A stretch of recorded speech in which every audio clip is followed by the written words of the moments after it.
Good morning. It's with you on this Wednesday morning. If you're watching this through the normal means that I put this out by, which is YouTube and Facebook. Also, I have a link embedded to my Substack where I share this. You may see a different shot because I'm recording this on my computer. Normally, I have a little setup with my iPhone, and it's not too fancy, but it works for me. The reason why I'm using my computer is because I have a very narrow window that you can need to look at to avoid the complete and utter chaos that is my office. In fact, if you look right over here, if you're watching online, I'm touching a whiteboard and there's a box here and there's more boxes and there's more stuff. And one of my friends said on Facebook when I was describing the chaos that is my office right now, that one of his former pastors, their wife said that his office looked like it was a yard sale that was hit by a tornado, and that's kind of how my office feels now. So I hope that by the end of the day, end of Wednesday, there will be a little bit of order to this chaos. But as I look around right now, I'm not feeling the order. So if anyone to come in with a pair of matches to kind of help alleviate this, I'd welcome that. So anyway, for the next little bit, we're going to be using my computer just to get a tighter shot and not subject you to all the chaos. So today we're going to be reading chapter 7 of Ecclesiastes, 7, 1 through 14. Another banger from our guy. He's really feeling his oats the day of everything is terrible. So let's read chapter 7, 1 through 14. A good name is better than precious ointment in the day of death than the day of birth. It is better to go to the house of mourning than to go to the house of feasting. For this is the end of everyone, and the living will lay it to heart. Sorrow is better than laughter, for by sadness of countenance the heart is made glad. The heart of the wise is in the house of mourning, but the heart of fools is in the house of mirth. It is better to hear the rebuke of the wise than to hear the song of fools. For the crackling of thorns under a pod, so is the laughter of fools. This is also a vanity. Surely oppression makes the wise foolish, and a bribe corrupts the heart. Better is the end of a thing than its beginning. The patient in spirit are better than the proud in spirit. Do not be quick to anger, for anger lodges in the bosom of fools. Do not say, why were the former days better than these? For it is not from wisdom that you ask. Wisdom is as good as an inheritance, an advantage to those who see it, who see the sun. For the protection of wisdom is like the protection of money. And the advantage of knowledge is that wisdom gives life to the one who possesses it. Consider the work of God. Who can make straight what he has made crooked? In the day of prosperity, be joyful, and in the day of adversity, consider. God has made the one as well as the other, so mortals may not find out anything that will come after them. Um, well, this does continue some of his, for lack of a word, negative pondering. I do think there are a couple of things that are very interesting in this. I really think verse verse 3. Sorrow is better than laughter, but for by sadness the countenance of the heart is made glad. The heart of the wise is in the house of the mourning, but the heart of fools the house of mirth. It's better to hear the rebuke of the wise than to hear the song of fools. Um, there's something to be said about the wisdom that can come from suffering.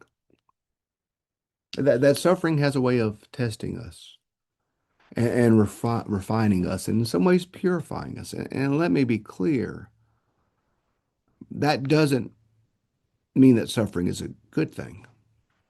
And it doesn't mean that we should necessarily desire suffering, because suffering is painful. It is not fun. It is not fun to suffer.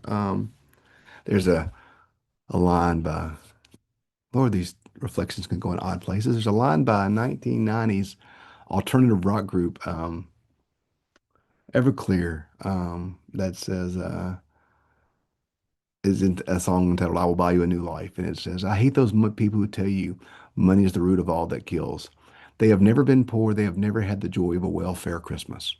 I like that line. Those who people that say money's terrible, it's terrible, awful, awful, awful. They've never been poor and they've never had to wonder where your next meal is going to come from. So there's something to be said for that. Suffering is not good. I've suffered. Many or most of you have suffered, and it's not something that we want to return to. However, suffering can refine us. Suffering can bind us closer to God. Suffering can form us. There's a quote that I love that I've been sharing back and forth with people where someone said, Stephen Colbert said, "You grow to love the thing you wish that had never happened." And that quote, I think on it a lot. You grow to love the thing you wish had never happened.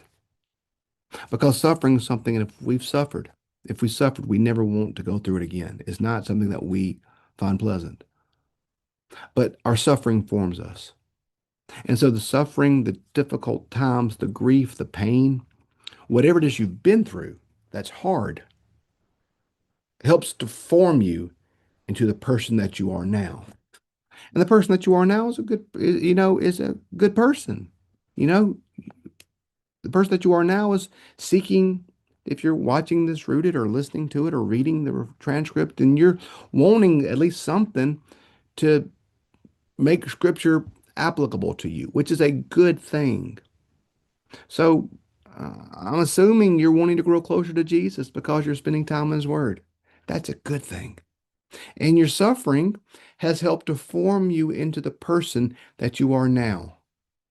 So, as much as I don't want to suffer, I don't want you to suffer.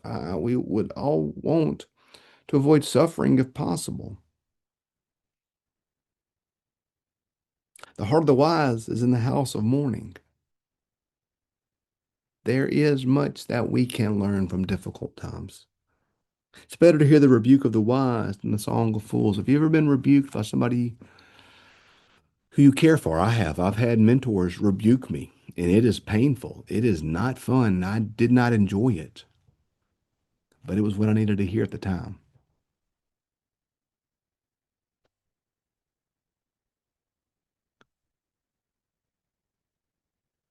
It is better to go to the house of mourning than the house of feasting. Now, once again, that's a little morbid. The house of feasting is fine too. We all like a good dinner, you know. Nobody wants to go into the house of mourning. But do we not learn more from our failures than we do our successes? Do we not often learn the more important lesson from the difficult times than we do from the easy times? And yea, though I walk through the valley of the shadow of death, I will fear no evil, for thou art with me, and thy rod and thy staff, they comfort me. If we don't walk through the valley of the shadow of death, we don't really find out that it is God's rod and staff that comfort us. And it isn't until we feel alone that we can be reminded by God that we are never alone. So, the house of mourning, the house of suffering, the difficult times, they are not things I think that we should seek out. We should not be masochists as Christians. We should not be seeking after. One of my professors used to always say Christianity doesn't call for martyrdom. You know, Christianity calls for life. We can do more for Jesus living than we can dead. But it also said when difficult times come, when martyrdom does come, you accept it. And likewise, when suffering does come, you accept it. Because we can learn and we can grow and we can become better because of the suffering that we go through in life. Romans 8:28, all things work for good for those who love God and are called according to His purpose. God can bring something good out of everything, even our suffering. So the teacher today, as is his tact, takes on a morbid path. Hey, suffering's great. Fun's awful. Yay, suffering. No, we don't want to go there necessarily. But there is something to be said for what we can learn. in difficult times. So if you're going through a difficult season right now, be encouraged. God has not left you. You are not alone. He is with you. Pray, um, listen, learn. And for those of us that are in easier times, rejoice because we are in easier times. But let us never forget the lessons we learn in the times of suffering. So, hey, thanks for being with us today. I will pick up tomorrow with some more of chapter 7. Have a great day. See you in the morning.